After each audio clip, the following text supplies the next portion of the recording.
All right, hi everyone. Thanks for joining us today. Today we are going to talk about Apple Search Ads, how to measure Search Ads performance, and how to scale user acquisition with it. Once again, I'm Michael. I'm co-founder and CEO of Conversion.io. Together with Ryan Kelley, mobile growth consultant, we'll discuss the approaches to measuring Search Ads campaigns and improving your Apple Search Ads performance. Hey Ryan, how are you? I'm great. Thanks for having me. Uh, Okay, a couple of words about the webinar before we jump in. If you want to ask any questions, please use the chat bar on this platform. We'll have some time to answer your questions after the presentations, and the webinar is being recorded. We'll send you the link with the video in a couple of days after the event. The good news is that our presentations are fairly short, like 15 minutes each. We won't take a lot of your time, and I'm sure it will be interesting to listen. A quick note, I'd like to thank our friends at Brava for informational support of the webinar. Brava is a funding partner that could provide you with capital to scale your app. Check them out if you are looking for the ways to fund your app's growth. And let me start with a quick overview of Conversion platform. So Conversion provides the tools for quick in-app subscription implementation, accurate subscription analytics, thanks to server-side receipt validation, tools to grow subscription revenue like A/B testing, push notifications to prevent churn, and some others. And of course, Apple Search Ads attribution, which we are going to talk about today. I think it's worth starting with several simple facts about Apple App Store and the search ads. So 70% of the App Store visitors use the search ads to find apps, and 65% of all app downloads happen after the search, and average conversion of the search ads is 50%. So all of this shows how important it is to use search ads, and that this is a really important tool to leverage in user acquisition. You're advertising to users with high intent, looking to solve specific problem. So it's highly targeted ads type, and you can probably compare it to Google Ads on the web, where ads are based on the search terms provided by a user. AppsFlyer has ranked Apple Search Ads recently as the #1 source for user acquisition for apps with monetizing with in-app purchases and in-app subscriptions. Let's have a look at the differences between Apple Search Ads and some other acquisition channels. After the introduction of the App Tracking Transparency Framework last year, it became much harder to accurately attribute revenue to the ads and measure ads performance. The biggest advantage of the search ads is the fact that, in a sense, it's the only platform that is not affected by Apple's privacy policies. Because even if a user chooses not to be tracked in the ATT prompt, you still can get accurate attribution data from Apple itself. Of course, you need to know how to get the data. So you need to implement Apple Ad Services Framework and API integration for server-side communication with Apple Attribution Server. And this might be trickier. But with the right tools to do it, you can get accurate attribution data, including cohort revenue on campaign and even keyword level. And this enables measuring efficiency of your marketing spending. But we're going to talk about the tools you need in the following slides. So another thing, just comparing to SKA ad network attribution, there are no time limits with Apple Search Ads attribution. So you are getting almost real-time data for the attribution, and the data available is much more granular. Let's have a look at the snapshot of the data available in the native Apple Search Ads interface and the metrics available there. So they include impressions, installs, tap-through rate, average cost per install, cost per tap, conversion rate, new downloads. It does provide the data required to launch search ads and measure how many installs you are getting. but you still can't use it to measure campaign performance as there is no in-app data whatsoever. The most crucial metrics aren't presented here. You need some performance data like the number of subscriptions started, and ideally you need to be able to track revenue from a cohort of users. Only in this case you can make conclusions, calculate your ROI, and run effective advertising campaigns. In this screenshot, so this is just a sample finance app. The numbers are here just to illustrate the point. It's not real data. So in this example, we see the two keywords, both generating the same amount of installs. But the second keyword brings installs at 20% lower cost. And by just looking at this data, you might think that the second keyword looks like a better option for scaling. You are getting more installs at a lower cost. So let's acquire more users scaling this keyword. But once you attribute subscription revenue to the keywords, you'll see that the first keyword, budget in this case, generates more revenue. And the second keyword didn't bring any subscribers to the app at all. So you should actually acquire more users using the first keyword, even though installs, getting like new users, getting new installs with this keyword is more expensive. The second part of the screenshot here is from Conversion Search Ads dashboard. And conversion tracks not only the initial subscription event, but all of the subsequent in-app revenue events. So the revenue here is the full revenue generated by the users acquired during the selected period. It's really important for bid and budget optimization on keyword level and to get basically to the positive ROI. Let's have a closer look at what data is available in conversion. So first of all, you can select a specific period in time, and then you can see the data by campaign, ad group, and keyword. And you have a set of metrics, including number of installs, number of subscriptions started, number of one-off in-app purchases, conversion rates from trial and from install to subscription. You have total cumulative revenue, and you have average revenue per user and average revenue per paying user. And the revenue data and RPU and RPPU metrics updates when the new revenue events like subscription renewals, for example, happens. You can also export the data with just one click into CSV to perform any analysis on your event. And so how do you set this up? How do you get the attribution data for the search ads? You can set this up in 30 minutes by following these 3 simple steps. First, enable data collection on conversion SDK with simple SDK method. Second, import the ad services framework into your app. And third, create the API user and provide the credentials into conversion project settings. And basically, that's it. You are all set to get accurate Apple Search Ads attribution data. So that's it from my side today. Before we jump into Ryan's presentation, maybe there are any questions regarding measuring search ads, getting attribution data. Let me check our Q&A section here.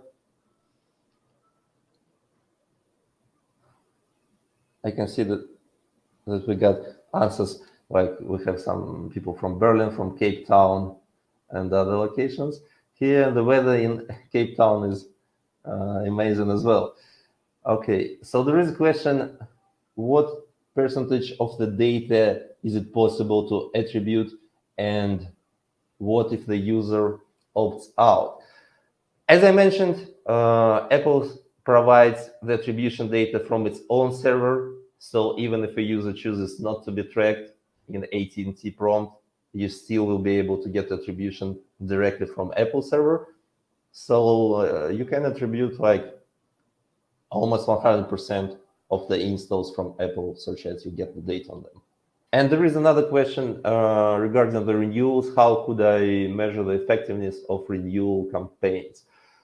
So on the renewal campaigns, I think like the first thing that comes to mind is that you can actually run separate campaigns on Apple Search Ads. You can target campaigns there to new users and to reinstalls. And basically, these are two separate campaigns, and you are getting the attribution data, for example, in conversion for these two separate campaigns, so you can distinguish between new users and performance of the users that are who are reinstalling the app. So it's pretty straightforward how to measure these two things.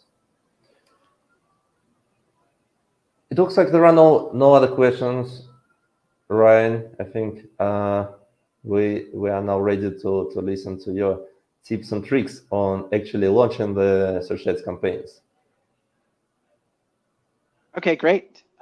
Thanks so much. So I'm really excited to talk to you today because mostly I just really love Apple Search Ads and paid search. It's such an important part of App Store optimization, and I think it's an essential part. So I couldn't do effective App Store optimization without the support of paid search. So paid search being Apple Search Ads and Google App Campaigns. And the main reasons I love Apple Search Ads is because unlike ASO, it is impactful, it's scalable, and it's measurable. So measurable being the most difficult part of App Store optimization up until Apple Search Ads came along. So I've got 5 slides for you. It's going to take about 15 minutes or less, and it has 10 actionable tips that you should be able to implement today if you really wanted to. Also, a small disclaimer, this is the way that I do things. There's a lot of different ways, and people set up campaigns differently. My methodology is always keep it as simple as possible because I want to have the least amount of work and maintenance. So kind of a set it and forget it approach is how I like to run Apple Search Ads. I devise my strategy into 3 main parts, and these are the 3 parts that I see really have the most impact. And what I'm talking about here is an established app that is a brand. And so it's a little bit different for a new app and for a startup. If we have time, we can kind of talk about those, but this is more for brands, and specifically I'm talking about finance, the finance category where it's super competitive. So the main strategy that I have for Apple Search Ads is brand defense. Then there's brand offense, and then there is improving the organic keyword rank.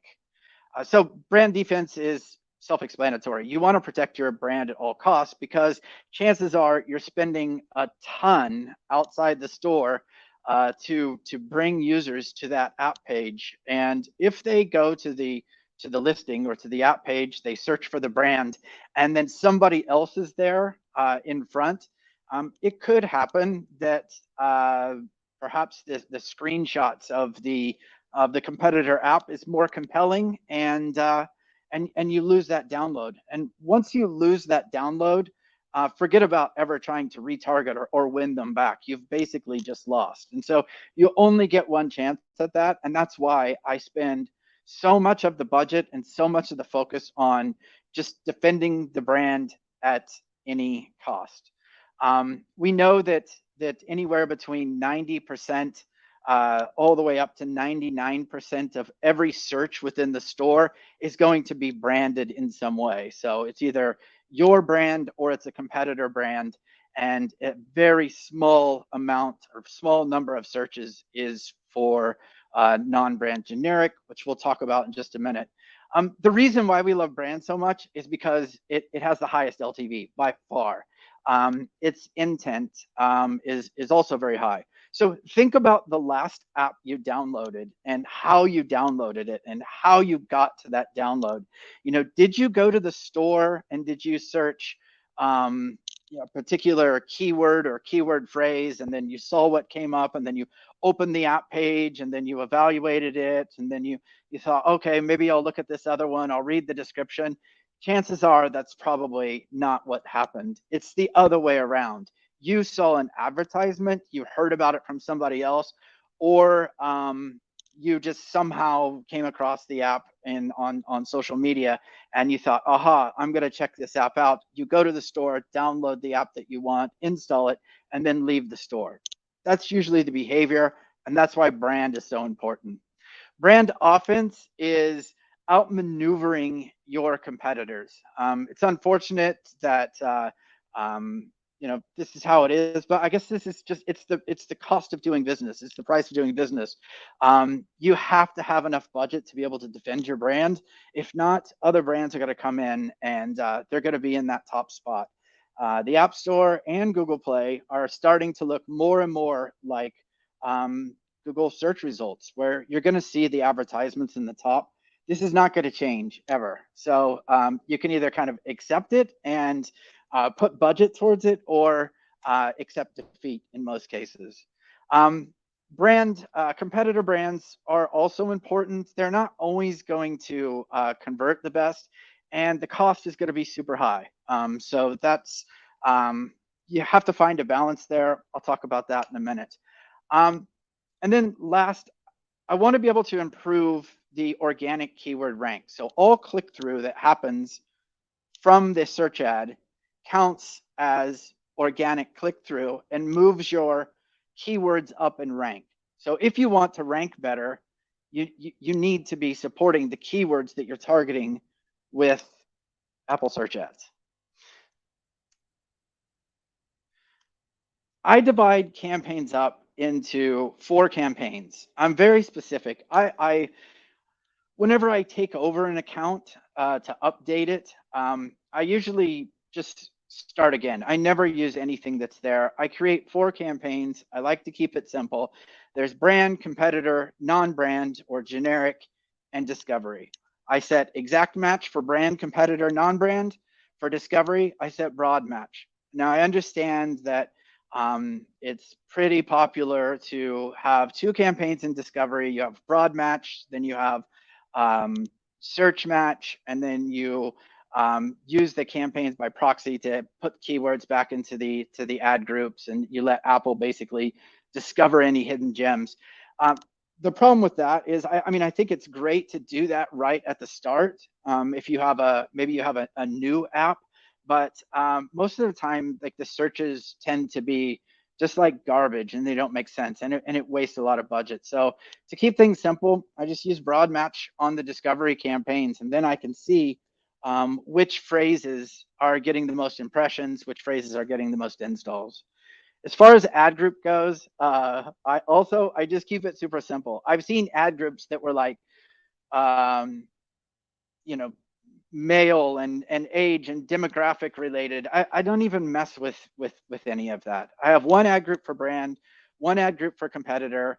I have between 5 and 25 keywords in those groups, in those ad groups. For non-brand, I have 3 to 5 ad groups, but this largely depends on custom product pages, which I think are wonderful and everyone should be using. And I will have the ad group, or the custom product page, matched to the ad group, basically. And then for discovery, I just have 1 ad group, again, like probably 5 to 10 keywords there. So brand and competitor are my always on campaigns. Non-brand and discovery, I turn on and turn off. I don't always turn off the entire campaign or the entire ad group, but at the beginning of the month, I kind of go in and just look and see, okay, what performed over the last 30 days and what didn't perform. And if it doesn't meet the thresholds that I kind of set, then I have no problem turning it off, because I can shift my attention to other things and other user acquisition channels. Also for discovery, if I already know, say I've been running ASA for like 6 months, like on the 7th month of running a discovery campaign, you're not suddenly going to find some gem that you've never been able to discover before. So, yeah, after I've been running ASA on my using my set it and forget it methodology, I just turn off discovery entirely. So brand, I have no daily cap, and I realize not everybody can do this, but depends on the size and of the of the company and how important it is that that competitors don't beat you. Competitor is going to have a very high CPT. Again, this is just the cost of doing business. Non-brand is this. I like to do this hack where you set the CPT higher than the CPA. For some reason, Apple's algorithm looks at the CPT being very high, says, oh, all right, this is a serious player. So they enter you into the auction, and usually you can get the like lower CPA. The reason that I do this again is because generic keywords are like the value of that user is not as high in most cases for most apps as the branded search. And for discovery, I just have a low CPT. It's kind of whatever budget I have left is usually what I use for that. And this is how I do the budget. So I waterfall everything. Brand has no bid caps. Competitor, I try and put as much as I possibly can, as much as I can possibly get away with that actually makes sense. I've seen cost per taps, get wildly out of control, especially in the finance category where, it's not uncommon to see a cost per tap above $100, which is a lot. Then those non-brand campaigns, I start with the most important keyword, like my target keyword. Usually there's 3 to 5 target keywords that you really want to try and own. And then discovery, I put here 10 to 20%, but that's the most. In reality, you're talking more like whatever's left over, or 5 to 10% in reality. So here's just 10 tips for you. I've never really done this. I'm kind of opening my playbook, and I'm just kind of giving you everything that I do in terms of strategies and hacks and things that seem to work for the client campaigns that I'm managing. So again, keep it super simple. 4 campaigns. That's it. Don't worry about targeting. I do no retargeting whatsoever. I just find that it's almost a waste of budget in my personal experience. And that's the same with search tab ads. I think if you're a game, yeah, maybe, but if you're a brand, it just kind of cheapens the brand.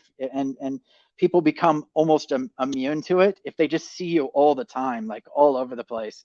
So yeah, I don't do any retargeting, and I definitely don't use search tab ads. The hack, set the CPT higher than the CPA. Yeah, you're going to sacrifice volume, but what do you want? You want more installs, or do you want better installs? And usually the answer is better installs. Use discovery campaigns at launch, but don't keep those on all the time, and don't worry about trying to find these like hidden gem keywords. And I will say though that Apple Search Ads is the best ASO tool there is. A best keyword tool there is, because that's actually data, so you can really understand what the search popularity is. Apple gives that to you, but also you can test keywords and you can see if there's impressions or if there's not impressions. If there's not impressions, then there's no search interest in it. So, and use custom product pages. I know a lot of people are using that, and me personally, I feel like that saved App Store optimization, basically. And the last tip. So make sure and test your budgets. Don't blindly follow the advice of Apple's reps, because it's their kind of goal or their performance metric is the complete opposite of yours. You are trying to get better users at a lower cost, and they are trying to get you to spend as much as possible, because their job performance is based on them getting more money out of you. So yeah, I mean, take the conversations with them with a grain of salt, but do your own testing. On these calls, I've often found that it's more about educating Apple than them the other way around. Send more traffic to the app stores. A user journey rarely starts inside the store. People are not going to the store like they used to. As a matter of fact, the stores are kind of a ghost town. It's like a Midwestern mall. There's just not many people there. And so you have to go out and you have to bring people to your app page. And I know this is contravenes what a lot of people think or the common thinking, but it's just true. We can see it in the impression data. When a keyword that you would think a lot of people would be using, there's just aren't very many searches for some keywords. I don't want to be too specific, but yeah, look at your impression data and use custom product pages and use ASA to support each new round of ASO. So keyword optimization is going to do nothing. Like it's really not going to give you more visibility unless you're supporting it with ASA. And that's just how it is. They go together, and this is why it always surprises me when there's an ASO manager and a separate like ASO team or ASA team is part of like paid, which to me doesn't make sense because ASA and Google AC are keyword based. And then the last thing, I think spend your budget on users, not on installs. And this is where conversion is coming in to really help to optimize campaigns towards those in-app events. So it's no longer enough to say like, oh, we got a CPA cost per install of under $5, and we managed to get 2,000 installs yesterday. Like that doesn't really matter. What happened after the install is what matters, and I think that is kind of the future of paid search and marketing inside the stores. And that's it. I'm happy to take questions. I think this might have gone a little bit long. If you do ever have questions, please feel free to reach out to me on, I guess Twitter is where I am. Yeah, thanks, Ryan. Thanks for the presentation. I completely agree with your last statement that it's really important to understand the in-app events that follow the install. It's crucial for ads optimization. There are some questions that I can see. Do you want me to just jump in and start answering them? Because yeah, I absolutely. didn't see them before. If you can see the questions, please go ahead. So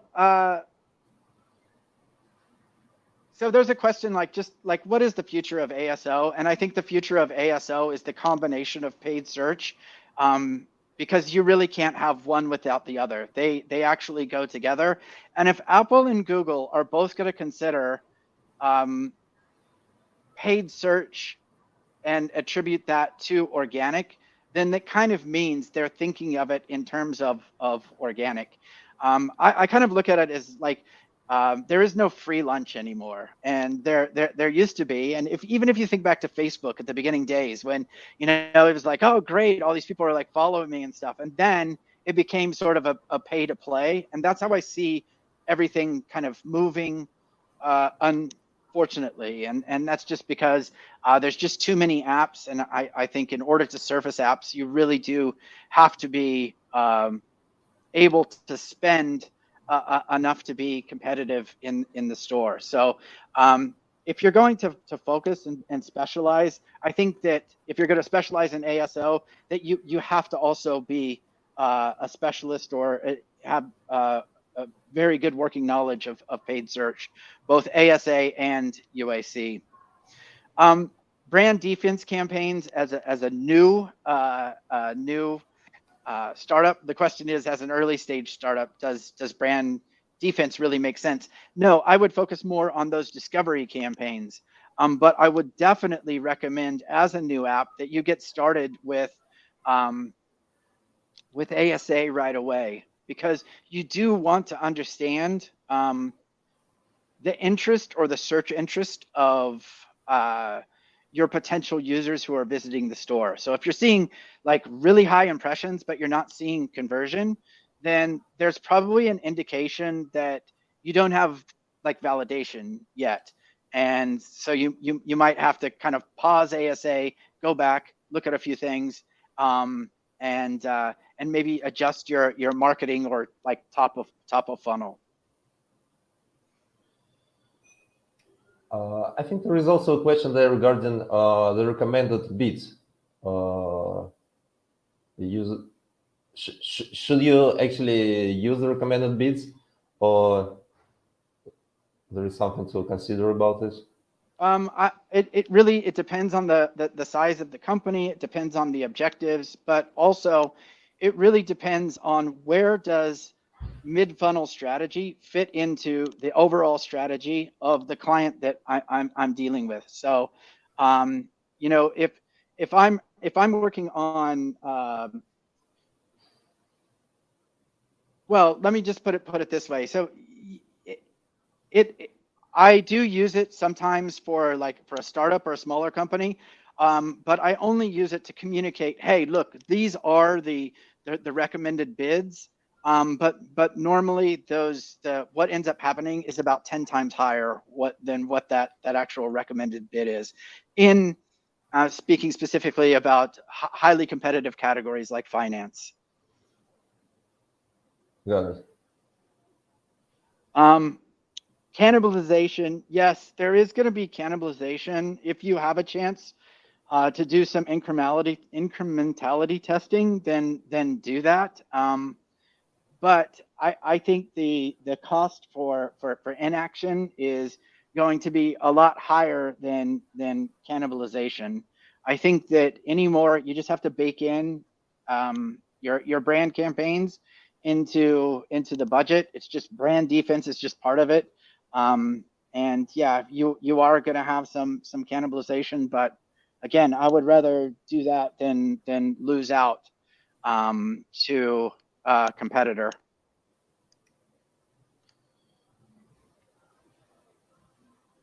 So I use one ad group, and for let's see, the question is the best practice is one ad group per one competitor. No, I use one ad group for all competitors.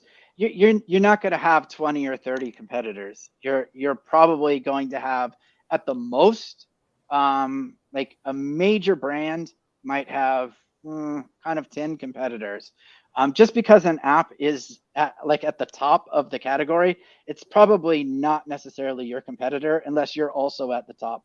Your competitors are the ones who have a similar budget to you and similar features and similar size company. So yeah, it's you know, we're not talking about David and Goliath type scenario in ASA. It is very much you're competing against people at your own size and yeah. 5 to 10 country regions.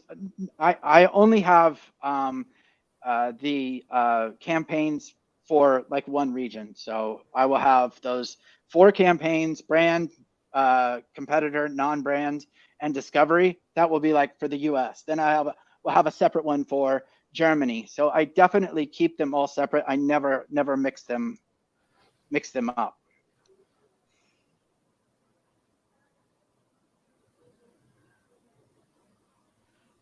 There's a question around how do you manage cost increasing during app update. I'm not sure. Like Sergey, maybe you can add a little bit more there. I don't think I fully understand what that means, but if that means like when you've just launched, and how do you manage like the ever increasing costs of running ASA? I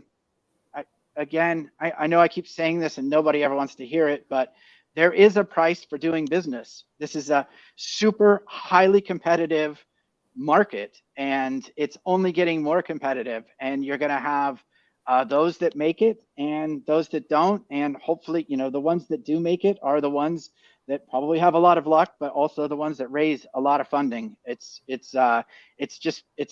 not getting any cheaper to market apps and to surface apps. So yeah. My advice for apps with small budgets, yeah, I don't want to just say like, oh, if you don't have any budget, then you can't do anything, because that's definitely that's not the case at all.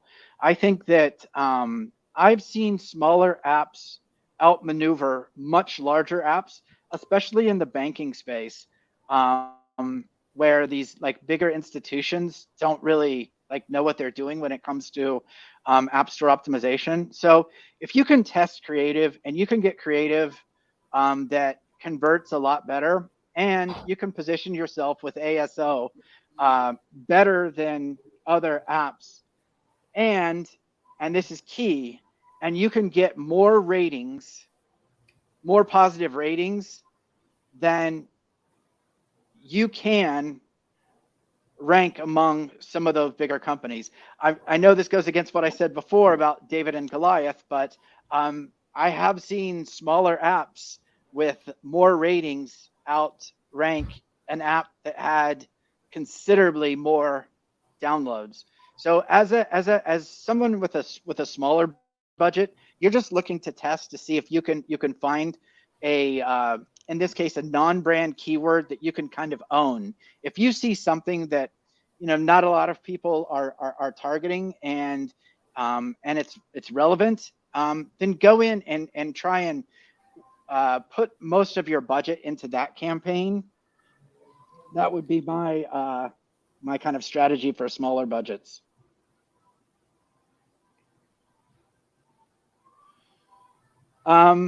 So bringing people to the App Store page, I mean, this is going to come down to just traditional marketing. It's paid, owned, earned. If you think about it, how many people are on social and web every day?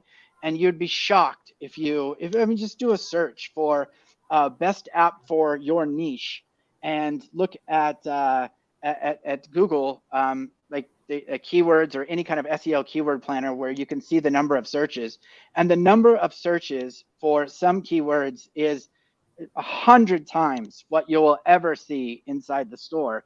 And that's because people on the web are searching for to gather more information. They have a different kind of search.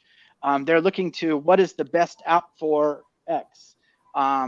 What is an alternative to X app? But also, I think that that we're going to see web become very, very important over the next couple of years. I think web apps could potentially overtake or at least compete with native apps at some point. And so I think in order to bring more people to your page, you really need to be able to communicate with people outside the store, and you do that through brand building. I'm shocked at how many people are not using TikTok. Like, that's pretty much a given that you have to be doing that, because that's where people are spending their time. So you've got to get creative, and you've got to get in front of people. So Yeah, I think that sounds like a theme for another webinar, optimizing and sorry. launching campaigns on TikTok. No, I mean, like, it's a good idea for another webinar, for the next Yeah. one.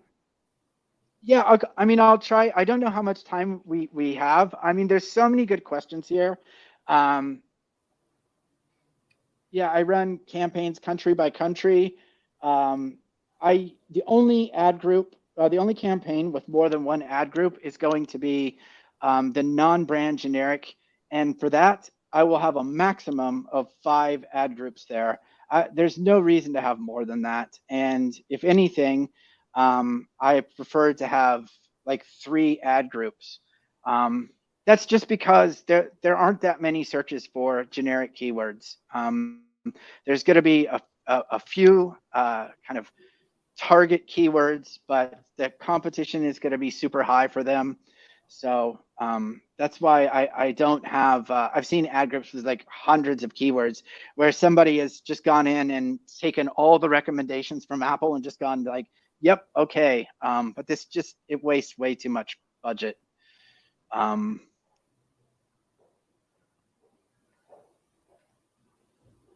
Okay, I think Yeah, I you think we covered it. yeah, you probably covered most of the questions here. Thanks a lot for sharing your expertise and the knowledge. And as you said, I think if anyone has other questions, you can contact Ryan on Twitter. I guess there will be some follow-ups after the webinar. And the final note from me: if you are not using conversion yet to grow your in-app subscription revenue, make sure to check it out. You can start for free, and you can use the QR code on this slide to add some additional paid features for free now. So make sure to check it out. If you have any questions, reach out to me, to Ryan. Ryan, do you have anything you wanted to add? No, just thanks for attending, and thanks for all the questions. I can't believe how many questions there were. So yeah, I wish we had more time, but I'm always happy to answer questions directly. So please feel free to reach out. Yeah, absolutely. Thanks everyone for joining us today. Thanks, Ryan. And everyone have a good day. Thank you. Bye. Thanks.